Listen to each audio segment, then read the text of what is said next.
Hello guys, welcome back to this channel. In this tutorial, I'm going to show you how you can update a date and time setting on your Android phone. Alright guys, first of all, go to your settings application on your Android phone and you have to scroll down until you find a general management setting.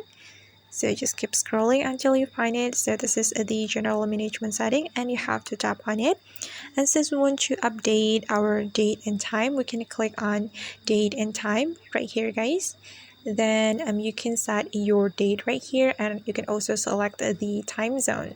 But if you want to use the automatic date and time, you just need to click on this toggle button, and then your date and time will be automatically updated. And you can also use 24-hour format right here. Just click on this toggle button. Alright guys, and that's how we can update a date and time setting on Android phone. I hope this tutorial will be helpful for you. Thank you so much for watching, and if you find this tutorial is useful, don't forget to hit the like button, leave your comments, and also subscribe to this channel. See you on the next video.